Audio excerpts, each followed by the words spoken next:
In today's video, we're going to be talking about one of the biggest problems you hope never happens to you, and that involves getting a clog in your toilet. Now, if your toilet in your home is older than 5 years, you probably get a clog, whether it's every week, every month, or some people get them every single day. And I'm going to show you a simple trick that'll prevent that clog from ever happening at all, to the point where you will probably never need your plunger again. Years ago, the government forced all toilet manufacturers to use less water, and they did, but it ended up with a really bad result, and many of us still have those toilets in our homes, and it's only in just the past few years the toilets got a lot better. Now, when you'd get a clog like this, normally the only thing you could do would be to get your plunger and plunge it after the fact, but the key to this is you want to address it when you flush your toilet so that everything goes down. And as we do this simple test, I flush the toilet quickly, and we can see that this blue dye that I added to the water gets flushed down, but then there's some leftover dye, and that tells you that everything did not go down.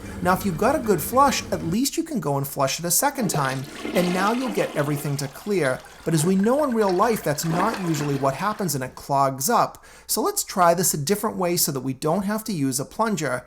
And now we'll do that same test again. We're flushing the same amount of dye down, but now this time things are different. Everything in the bowl is clear and it worked great. So what was the difference?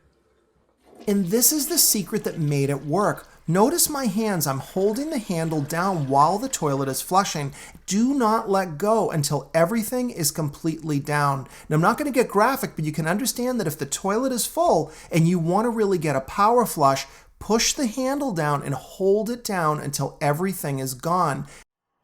And to see why, we need to look inside the toilet. Now, I've put some glitter in the water to make it a little bit more visible. Here I've just pulled the handle just quickly, and you can see that that plunger only allowed a small amount of water to come out. But when we now hold the handle down, look at what we're doing. We're making that plunger stay upright, and now the entire contents of the tank are flushing down the toilet.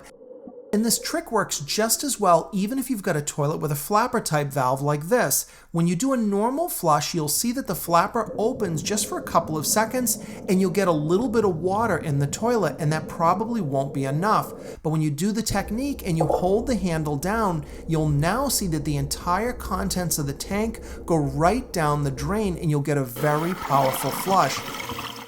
I love this tip because it actually works. Now, there are some toilets out there that this won't work for, but it works in about 95% of them. So use this whenever your toilet needs that extra boost in flushing power, or you've got a lot of waste in the bowl that you want to make sure goes down right the first time. You can also consider buying an add-on kit to your toilet that'll kind of do what I just showed you, but why spend any money when you can simply just do what I showed you and get the same benefit? And lastly, why don't the manufacturers tell you about this? And the reason is they can't. They can't encourage you to use more water than the toilet was designed, but in reality, most of us were flushing 2, 3, 4 times and using a lot more water because the first flush didn't work. So hopefully this gives you an interesting thing to try, solve some problems for you, and prevents ones in the future. If you like this video, please give me a thumbs up. Subscribe to my channel if you're not already for more videos coming up.